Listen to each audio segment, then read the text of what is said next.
सभी विद्यार्थियों का पुनः आपके अपने इस YouTube चैनल में हार्दिक स्वागत है। प्यारे बच्चों, कक्षा 12 हिंदी साहित्य में अंतरा भाग 2 के गद्य खंड के महत्वपूर्ण प्रश्नोत्तर पर हम बात कर रहे थे। पार्ट 1 हमने देख लिया था।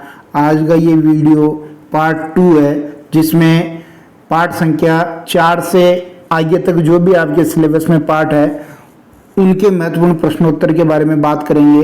पूरा रिवीजन आपका क्विक रूप से हो जाएगा। यदि पहली बार हमारे YouTube चैनल से जुड़े हैं तो इसको सब्सक्राइब कर लें। वीडियो पसंद आता तो लाइक शेयर जरूर करें। कौन कौन से पार्ट के प्रश्न उत्तर आपको इस वीडियो में देखने को मिलेंगे, देखिए। पाठ संख्या 4 फणेश्वर नाथ रेणु की एक कहानी है संवदिया, उसके प्रश्न उत्तर और महत्वपूर्ण व्याख्या देखेंगे। पाठ 6 असगर वजात, इनकी 3 लघु कथाएं, 4 लघु कथाएं, शेर, पहचान, 4 हाथ और साझा। पाठ संख्या 7 निर्मल वर्मा, जहाँ कोई वापसी नहीं है। और पाठ 9 ममता कालिया, दूसरा देवदास, ये भी बहुत अच्छी प्रेम को आधार बना करके लिखी गई कहानी है। ये हम देखने वाले हैं। तो देखिए, शुरू कर रहे हैं। चौथा पाठ अपना फणेश्वर नाथ रेणु संवदिया का, यहाँ से हम प्रश्न उत्तर देखेंगे।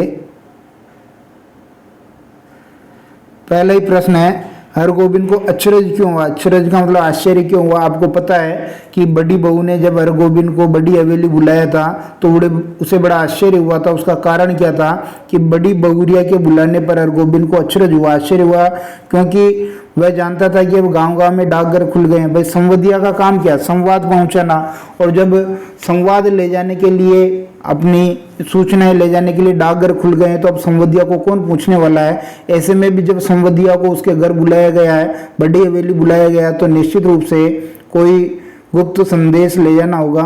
तो इसलिए उसको अचरज हुआ था कि ऐसे में संवदिया की किसी को जरूरत नहीं है, क्योंकि अब तो आदमी घर बैठे ही लंका तक यानी कहीं भी खबर भेज सकता है। फिर कोई समाचार भेजने के लिए संवदिया को क्यों बुलाएगा? इतना होने के बाद भी बड़ी बहू ने उसे बुलाया था, इसलिए उसे आश्चर्य हुआ था।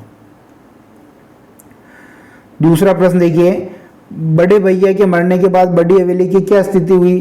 तो जिस हवेली में नौकर नौकरानियां तथा मजदूरों की भीड़ लगी रहती थी, उस हवेली में बड़े भैया के मरने के बाद सब ठाट बाट चला गया।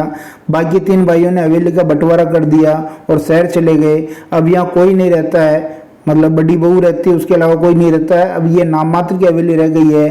बड़े भैया के मरने के बाद तीनों भाइयों ने बड़ी बहू की बनारसी साड़ी को भी फाड़ करके बंटवारा कर दिया। यानी जो बड़ी बहू है वो बड़ी तकलीफों में जी रही थी।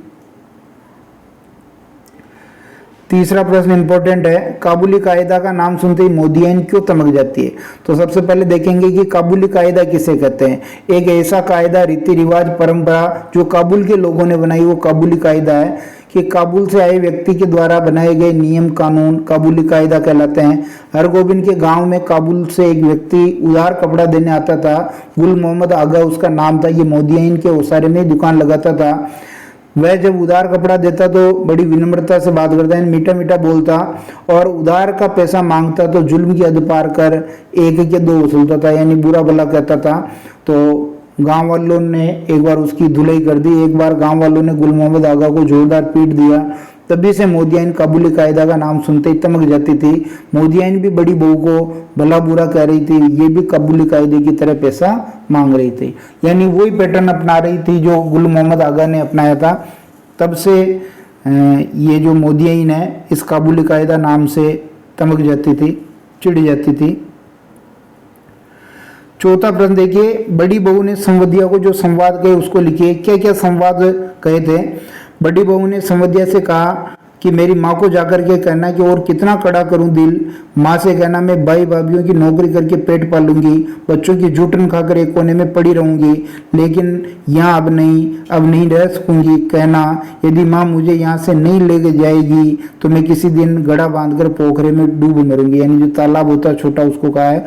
बथुआ साग खाकर कब तक जीऊँ, किसके लिए जीऊँ। बहुत दुख में वो जी रही थी और थक हार करके जब कहीं से मदद की उम्मीद नहीं मिली तब उसने माँ के पास ये संदेश भिजवाया था। 5वां प्रश्न देखिए कि बड़ी बहू ने संवदिया को क्यों बुलाया? बड़ी बहुरिया अपने मायके अपनी माँ के पास मदद के लिए संदेश भेजना चाहती थी, इसलिए बड़ी बहू ने हरगोविंद संवदिया को बुलाया। उसे अपने मायके से आश्रय की उम्मीद थी, अतः वह अपने घर वालों को अपनी दशा बताने के लिए संदेश भेजना चाहती थी। उसका संदेश सुनकर वह चाहती थी कि मायके वाले उसे लेने आ जाए। बड़ी बहुरिया हवेली में अकेली रह रही थी, वह दुखी थी, उस पर कर्ज भी था, देवर उसकी मदद नहीं करते थे, खाने की सामग्री भी नहीं थी, बथुआ खा करके जीवन जी रही थी।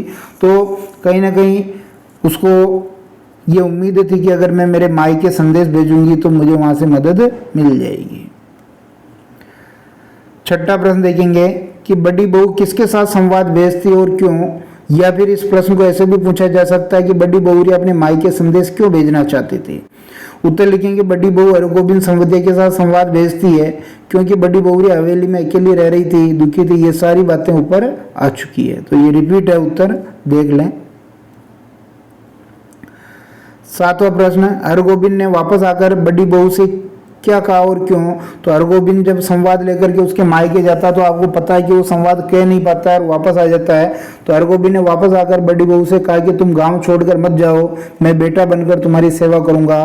क्योंकि बड़ी बहुरिया उस गांव की लक्ष्मी थी, अपने गांव की लक्ष्मी की दशा दूसरे गांव में जाकर सुनाना उसे अपमान लगा। उनके रहते हुए उनके गांव की लक्ष्मी किसी और गांव से सहायता मांगे, ये तो गांव वालों की डूब बढ़ने वाली बात है। इसलिए उसने कहा कि ये तो संभव नहीं होगा और इसलिए वापस आकर के उसने बड़ी बहू की मदद करने की सोची। आठवां प्रश्न, बड़ी बहुरिया का संवाद हरगोविंद क्यों नहीं सुना सका। बड़ी बहुरिया उस गांव की लक्ष्मी थी, दूसरे गांव में उसका संवाद सुनाना अपमान लगा, उसको शर्म भी आई कि गांव की लक्ष्मी इतने कष्ट झेल रही है और गांव वाले उसकी मदद नहीं कर रहे हैं। उनके रहते हुए उनके गांव की लक्ष्मी किसी और गांव से सहायता मांगी तो गांव वालों के लिए डूब मरने वाली बात है। ऊपर जो उत्तर आया था वही उत्तर ये है। नौवां प्रश्न बहुत इंपॉर्टेंट है, संवदिया की क्या क्या विशेषताएं पाठ में बताई गई है। उसे दिए गए संवाद को जैसे है वैसा ही बोलना पड़ता है और हाव भाव भी वो के वही रखने पड़ते हैं। संवाद को समय पे पहुंचाना पड़ता है, भावनाओं में नहीं बहना चाहिए, भावनाओं को अलग रखना चाहिए। जिस रास्ते वो जा रहा है उस रास्ते का ज्ञान होना चाहिए। संवाद को पहुंचाने के लिए गोपनीयता बहुत जरूरी है। संवदिया डटकर खाता रफर कर सोता, कोई टेंशन उसको होती नहीं, आवभगत उसकी अच्छी होती है।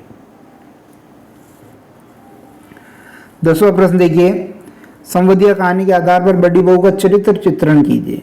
तो स्वाभिमानी थी वो, क्यों थी, क्योंकि उसकी स्थिति बहुत खराब थी, लेकिन जब वो मदद के लिए अपने मायके संदेश भेजती है तो लास्ट में वो पछताती है। अंत में वो कहती है कि मुझे संदेश नहीं भेजना चाहिए था। इससे पता चलता है कि वो स्वाभिमानी है।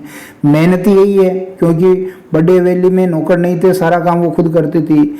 संवेदनशील भी है, दूसरों के दुख को समझती है। हरगोविंद को भी वो समझती है, उसको राह खर्च देना चाहती है, लेकिन हरगोविंद नहीं लेता है। हरगोविंद जब थक करके बेहोश हो जाता वापस आता था, उसको दूध चोड़ा खाने के लिए देती है। साहसी भी है, विपरीत परिस्थितियों में हिम्मत नहीं हारती है, बथुआ सा खा करके भी हवाओं में जीवन जी रही है। 11वां प्रश्न देखेंगे, हरगोविंद संवदिया की प्रमुख चारित्रिक विशेषताएं क्या क्या है। तो संवेदनशील है, हरगोविंद भी संवेदनशील है, वो बड़ी बहुरिया के दुख को समझता है, यही कारण है कि वो संवाद कह नहीं पाता है।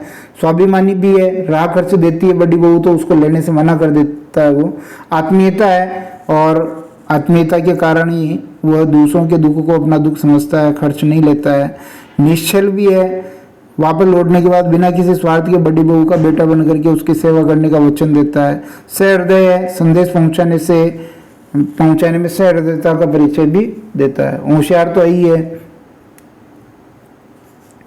12वां प्रश्न देखिए, संवदिया कहानी के शीर्षक के औचित्य पर अपने विचार लिखिए। शीर्षक का मतलब होता है नाम। या देखिए क्या लिखा, शीर्षक से आशय है नाम। कहानी का नाम क्या है, संवदिया। संवदिया का मतलब क्या होता है, संवाद ले जाने वाला। संवदिया का क्या मतलब होता है, संवाद ले जाने वाला। कहानी का शीर्षक संवदिया, ये शीर्षक बिल्कुल सही और तर्क संगत है क्योंकि पूरी कहानी संवाद और संवाद ले जाने वाले संवदिया के इर्द गिर्द घूमती है। शीर्षक छोटा है, मौलिक और सार गर्भित है। कहानी में संवदिया और उसके द्वारा संवाद ले जाने के घटनाक्रम का उल्लेख हुआ है।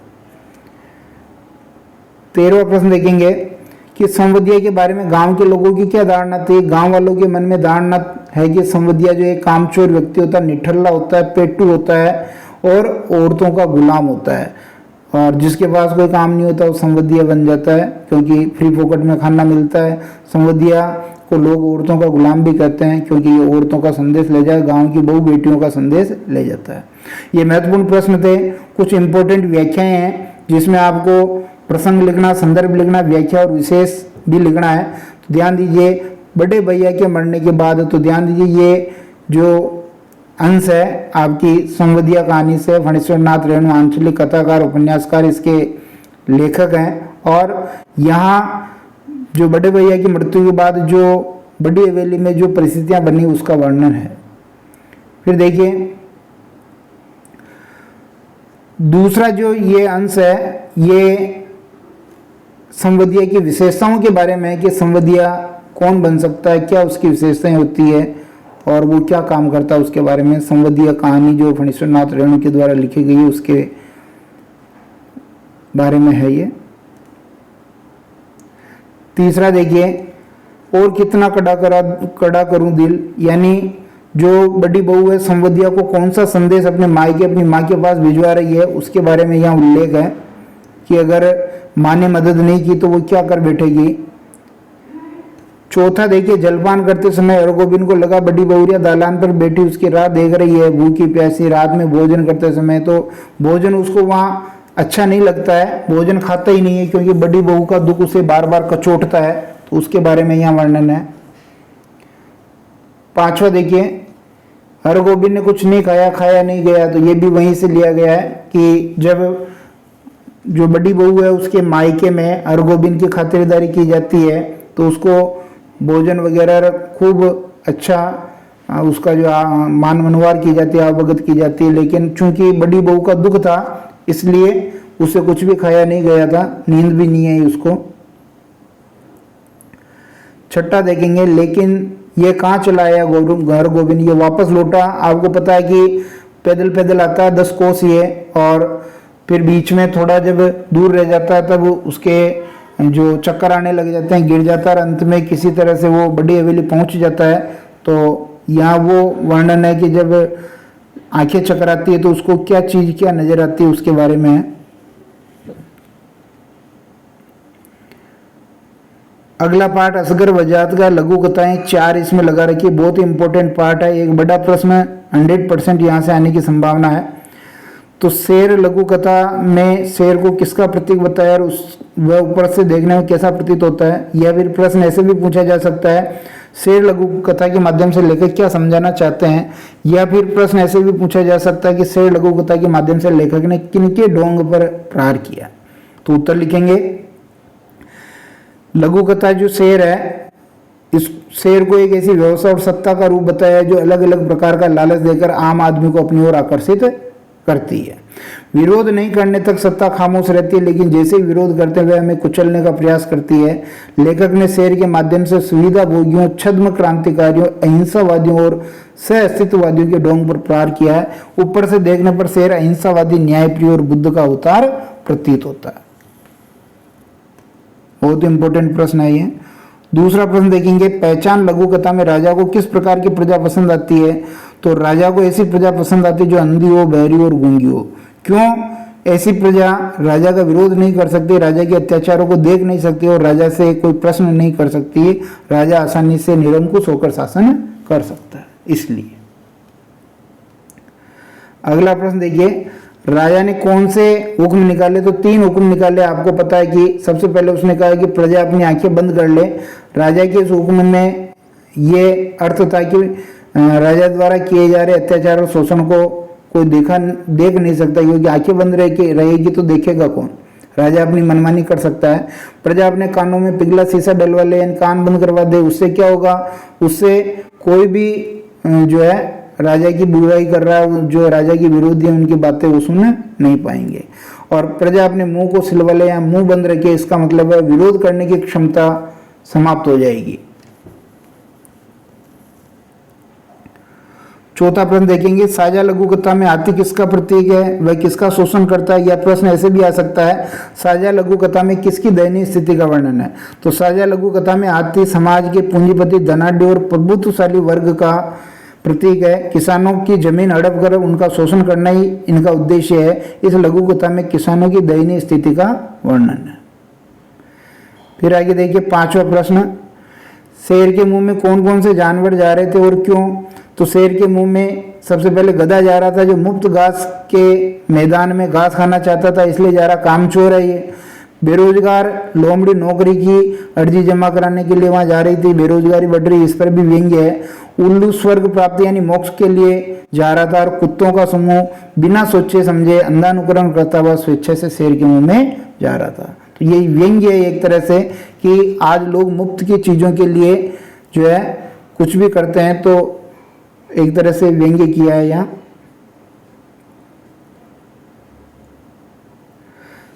छठा प्रश्न, 4 आद लघु कहानी शोषण पर आधारित व्यवस्था का पर्दाफाश करते स्पष्ट कीजिए। या फिर इस प्रश्न को ऐसे भी पूछा जा सकता है, 4 आद लघु कथा पूंजीवादी व्यवस्था में मजदूरों के शोषण को उजागर करती कैसे? तो उत्तर लिखेंगे, ये लघु कथा पूंजीपतियों द्वारा मजदूरों के शोषण को उजागर करती है। पूंजीपति अपने लाभ में वृद्धि करने के लिए नए नए तरीके अपनाते हैं और अपने लाभ के लिए मजदूरों का शोषण करते हैं। पूंजीपति अपने लाभ के लिए मजदूरों का शोषण करते हैं और कई बार उनके स्वाभिमान को ठेस पहुंचाते हैं। मजदूर अपनी निर्धनता और मजबूरी के कारण विरोध की स्थिति में नहीं होता, यानी क्योंकि उसको तो रोजी रोटी कमानी है, अब विरोध नहीं कर सकता, विरोध करेगा तो खाएगा क्या? मजदूर व्यवस्था के कारण आधी मजदूरी में भी काम करने को राजी हो जाते हैं। 4 हाथ न लगा पाने की स्थिति में मिल मालिक की समझ में यह बात आ जाती है कि मजदूरों का वेतन आधा कर दो और दुगने मजदूर काम पे रख लो, इससे मुनाफा वैसे ही दुगना हो जाएगा। यह कार्य भी मजदूरों के 4 हाथ लगाने जैसा ही होगा। तो जो पूंजीपति हैं, उद्योगपति हैं, उनके द्वारा जो मजदूरों का शोषण किया जा रहा उसको लेकर के ये लघु कथा लिखी गई है।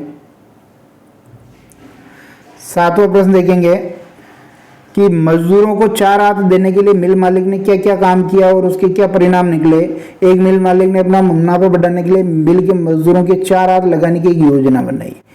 मिल मालिक ने बड़े वैज्ञानिकों को अच्छी कीमत देकर नौकरी पर रखा, यानी वैज्ञानिकों को अपने यहाँ नौकरी दे दी। इस काम में वैज्ञानिकों के असफल होने पर खुद काम करने का निश्चय किया। उसने मिल मालिक ने कटे हुए हाथ मजदूरों के फिट करने की सोची, परंतु असफल रहा। पहले उसने, आपको ध्यान है कि लोहे के लगाए, लकड़ी के लगाए, लेकिन कुछ नहीं हुआ, बल्कि और मजदूरों की मृत्यु हो गई। और अंत में उसने वेतन आधा कर दिया, मजदूर दुगने कर दिए, मुनाफा उसका दुगना हो गया।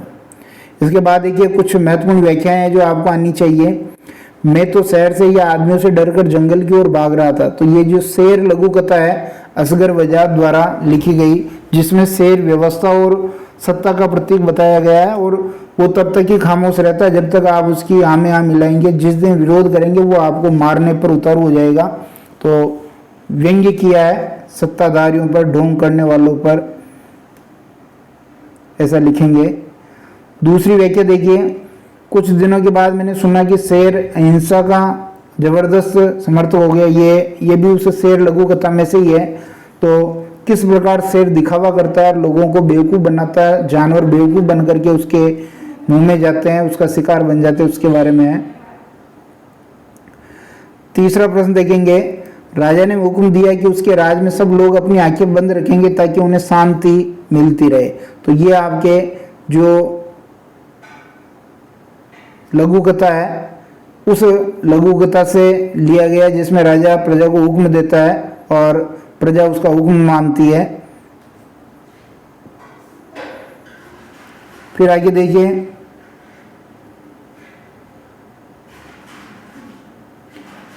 फिर ये उसी लघु कथा में से व्याख्या है जिसमें वोट सिलवाने का उल्लेख किया गया था कि जो है राजा का विरोध नहीं कर सकें।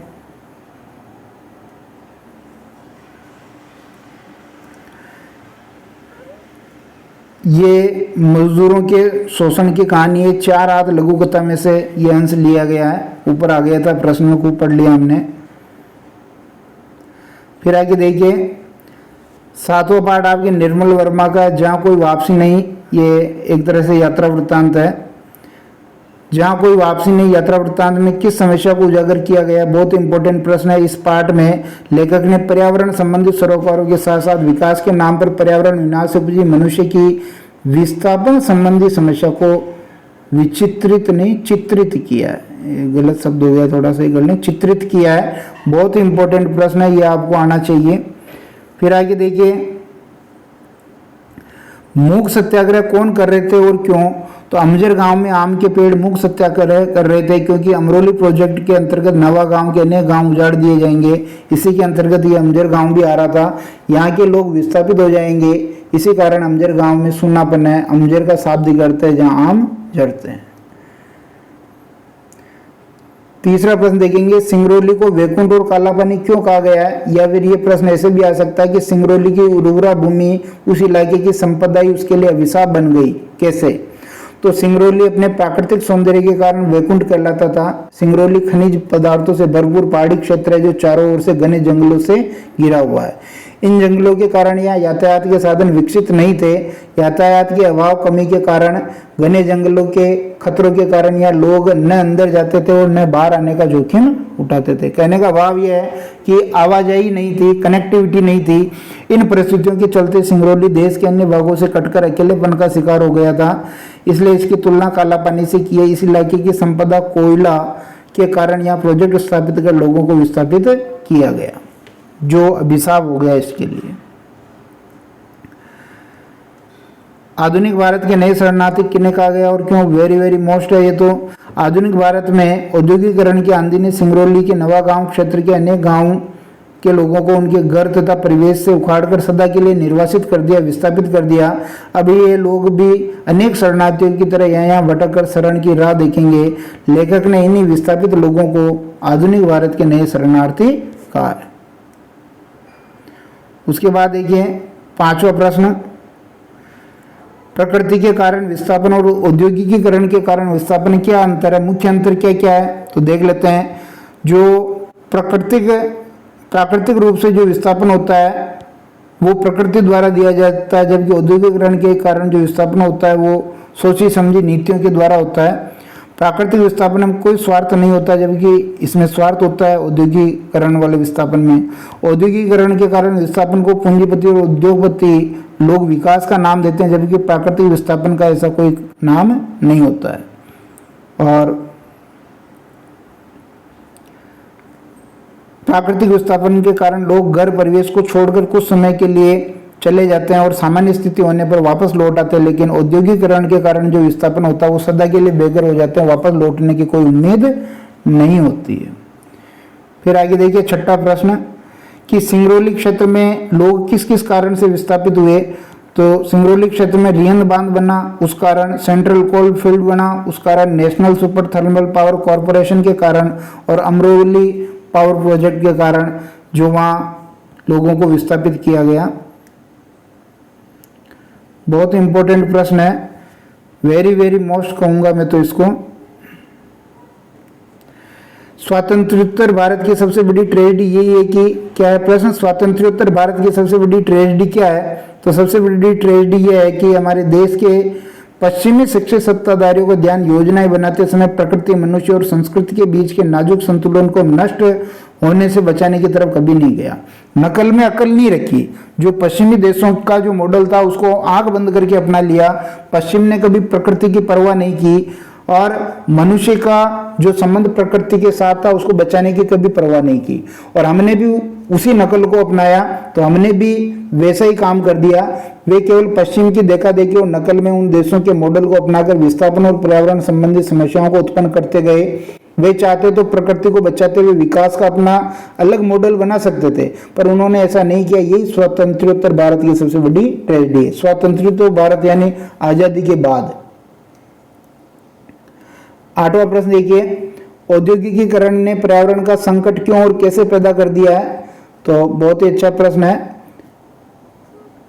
औद्योगिकीकरण ने पर्यावरण का संकट इसलिए पैदा कर दिया क्योंकि उद्योगों की स्थापना के लिए चारों ओर पेड़ पौधे, वन संपदा का विनाश हो रहा है, खनिज संसाधन नष्ट हो रहे हैं, कृषि योग्य भूमि उजड़ रही है, लोगों को उजाड़कर विस्थापित किया जा रहा है, हरे भरे पेड़ पौधों को काटा जा रहा है। इस कारण पूरा पर्यावरण संकट में है।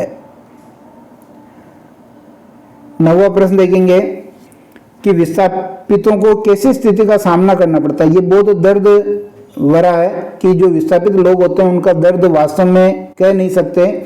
व्यक्ति अपने गांव घर में रहते हुए सुख का अनुभव करता है, आदि खाता है, भूखा भी रहता है लेकिन आनंद में रहता है। उसका जुड़ाव अपने परिवेश और वहां के लोगों से होता है, लेकिन विस्थापन के बाद यह सब छूट जाता है।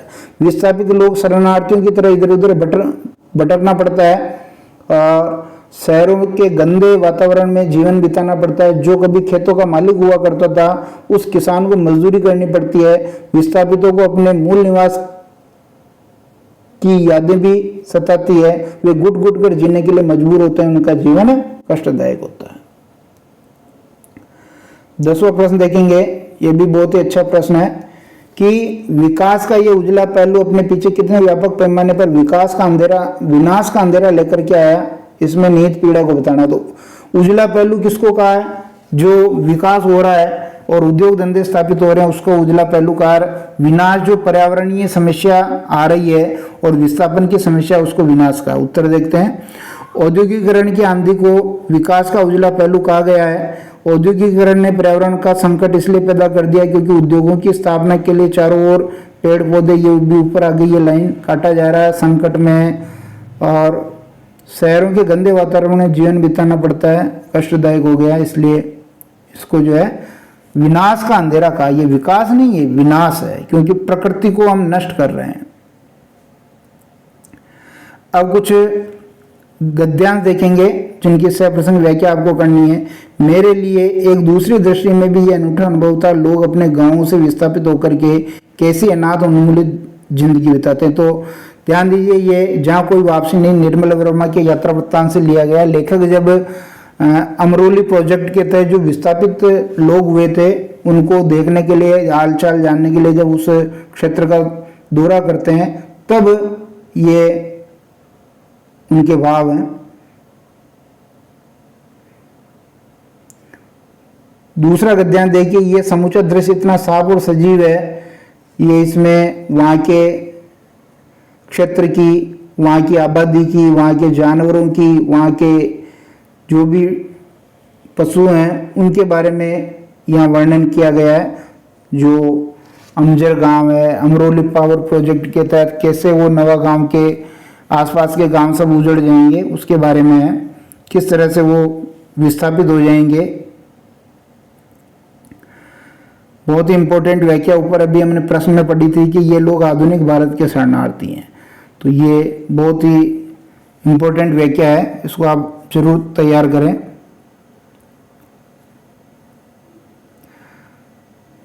ये भी सिंगरौली को जो है दो तरह से बताया कि एक तो वैकुंठ और काला पानी, तो सौंदर्य के कारण तो वैकुंठ, अकेलेपन के कारण वो काला पानी है। तो ये इंजीनियरों की नज़र पड़ गई क्योंकि वहाँ कोयला खूब था और प्रकृति के जो पेड़ पौधे थे वो खूब थे, तो लोग अपने स्वार्थ के कारण यहाँ आने लगे, विकास के नाम पर विनाश करने लगे। 5वां देखिए, विकास का ये उजला पहलू अपने पीछे कितने व्यापक पैमाने पर अंधेरा लेके आया। ये भी उसी बात को बता रहा है कि जो वहाँ पर अमरोली पावर प्रोजेक्ट के कारण जो भी विस्थापन हुआ उसका दर्द यहाँ बताया गया है सिंगरौली में। और ये प्रश्न भी हमने ऊपर देख लिया था, स्वातंत्र्योत्तर भारत की सबसे बड़ी ट्रेजेडी क्या है, ये भी बहुत इंपॉर्टेंट व्याख्या है। फिर देखिए अंतिम पाठ, अपना 9वां पाठ है, ममता कालिया जिनकी कहानी है प्रेम कहानी, दूसरा देवदास। इसके प्रश्न उत्तर देखते हैं। सबसे पहले देखते हैं दूसरा देवदास कहानी किस विषय और किस परिवेश को केंद्र में रखकर लिखी गई है, या फिर प्रश्न ऐसा हो सकता है दूसरा देवदास कहानी की मूल संवेदना क्या है। उत्तर लिखेंगे, दूसरा देवदास कहानी अनजाने में प्रेम के प्रथम अंकुरण, युवा हृदय में पहली आकस्मिक मुलाकात की हलचल, युवा मन की संवेदना को विषय बनाकर हर की पौड़ी हरिद्वार को केंद्र में रख करके लिखी गई है। यानी प्रेम के लिए कोई स्थान, कोई व्यक्ति निश्चित होना जरूरी नहीं है, प्रेम तो कहीं भी, कभी भी और किसी से भी हो सकता है, ये इस कहानी का मूल भाव है। फिर आगे देखिए, भक्त आरती क्यों करवा रहे थे और स्पेशल आरती से क्या आशा है।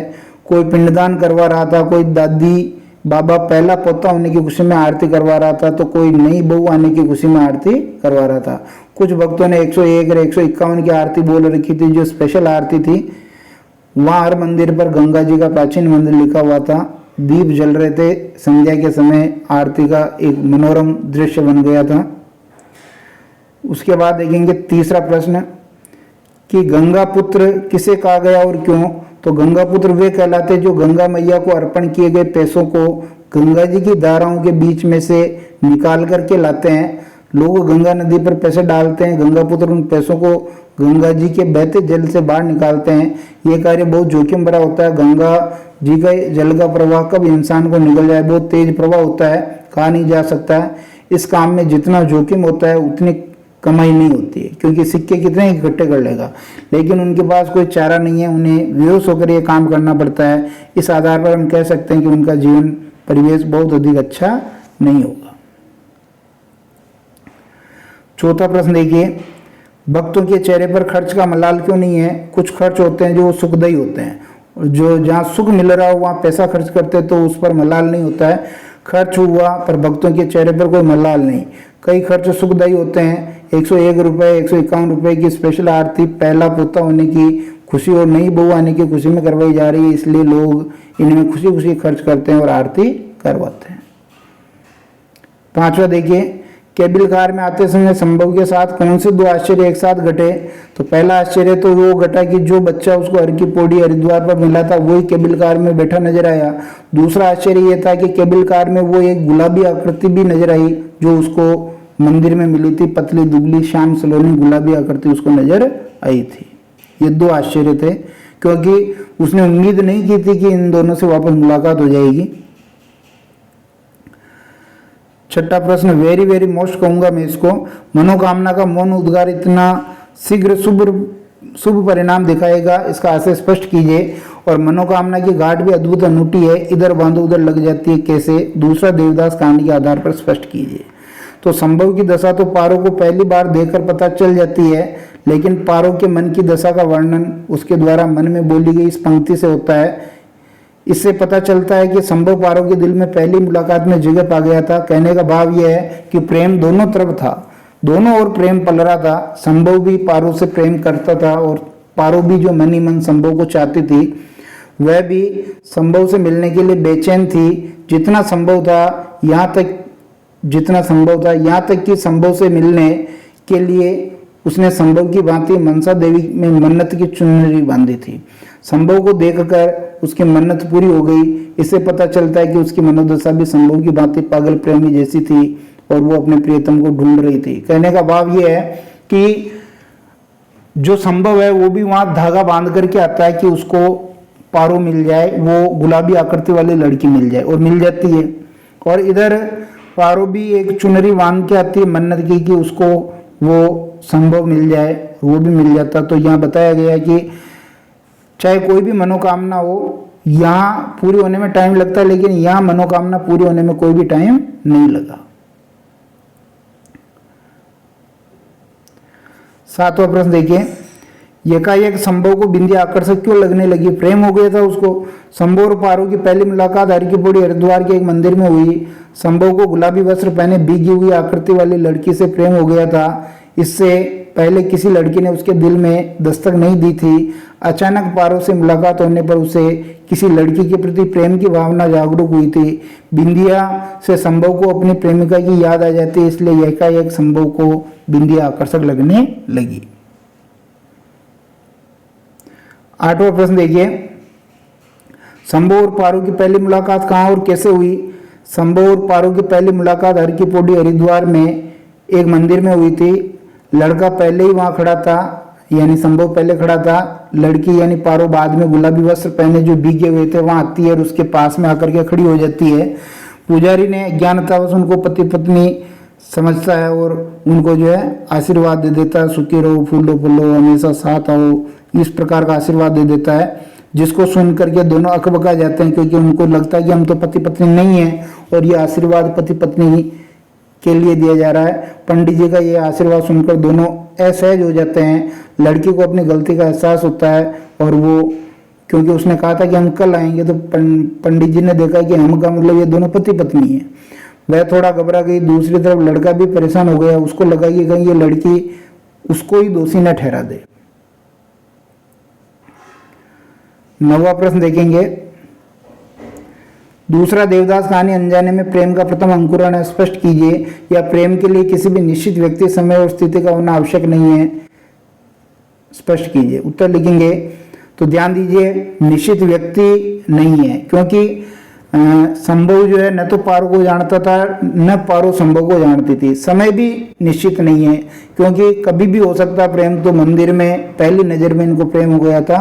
और स्थिति भी कोई आवश्यक नहीं है, किसी भी स्थिति में ये प्रेम हो गया था। भीगी हुई वो उधर खड़ी थी, ये वहाँ जो है मंदिर में पैसा चढ़ा रहा था। तो कहने का भाव ये है कि प्रेम कभी भी कहीं भी हो सकता है, किसी से भी हो सकता है।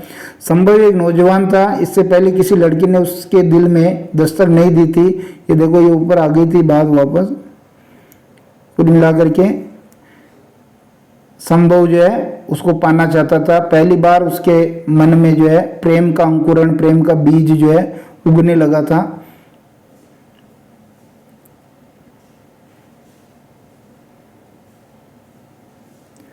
लड़की और लड़का दोनों क्यों अकबका गए, ये भी ऊपर आ गया उत्तर, क्योंकि पुजारी ने पति पत्नी समझ लिया था।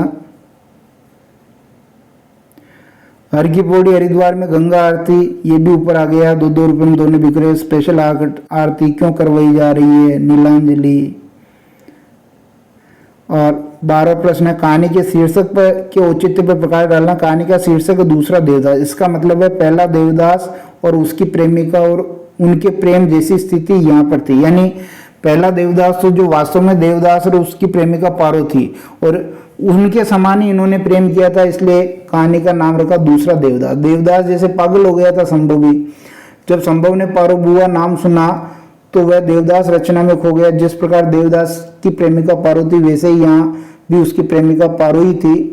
तो उसने इसी पारो को पाने के लिए मनसा देवी के मंदिर में मन्नत की गांठ बांधी थी। और पारो को कौन पाएगा, जो पारो को पाएगा वो देवदास होगा, इसलिए उसने अपना परिचय भी दिया, संभव देवदास। वह अपनी इसी पारो को देखना चाहता था। इस कथन से स्पष्ट हो गया कि इस कहानी की नायिका का नाम पारो, और संभव की कहानी इस पारो के बिना पूरी नहीं हो सकती। कुछ महत्वपूर्ण व्याख्याएं देखेंगे जो दूसरा देवदास कहानी से ये ली गई है। प्रसंग लिखना, संदर्भ लिखना आपको ममता कालिया की। इस तरह बिल्कुल अकेले अनजान जगह पर एक अनाम लड़की, जो पहला फर्स्ट इंप्रेशन जब था, जो पहली नजर में जो प्यार हुआ, उसका यहाँ वर्णन है। फिर आगे देखिए, गंगा आरती का यहाँ वर्णन है। किस प्रकार लोग आते हैं, क्यों आते हैं, और कैसी गंगा जी की आरती होती है, उसका यहाँ वर्णन है। यहाँ देखिए, लड़का दिल्ली का था तो दिल्ली की भीड़ और जो वहाँ हर की पौड़ी हरिद्वार पर जो भीड़ लगी थी, दोनों में अंतर यहाँ उसने बताया कि हर की पौड़ी की भीड़ एकता के सूत्र में बंधी हुई थी। और संभव ने गौर किया, बिल्कुल वही कंठ वही उलाना। तो ये कुल मिलाकर के जो धागा उसने वहां बांधा था, उसकी हसरत, उसकी इच्छा पूरी हो गई थी। इधर पारो ने भी जो चुनरी चढ़ाई थी, उसकी भी मनोकामना पूरी हो गई थी। दोनों एक दूसरे को मिल चुके थे। यानी पारो संभव से मिलना चाहती थी, वो भी मिल गई, और संभव भी पारो से मिलना चाहता था, वो भी मिल गया। तो इस प्रकार ये कुछ महत्वपूर्ण प्रश्न उत्तर मैंने आपको बताए हैं। आप दूसरे महत्वपूर्ण वीडियो भी जरूर देखें, जो इसके ऊपर आई बटन में और पीछे वीडियो अटैच कर रखे हैं, उनको जरूर देखें। वीडियो पसंद आता तो लाइक शेयर जरूर करें। बहुत बहुत धन्यवाद।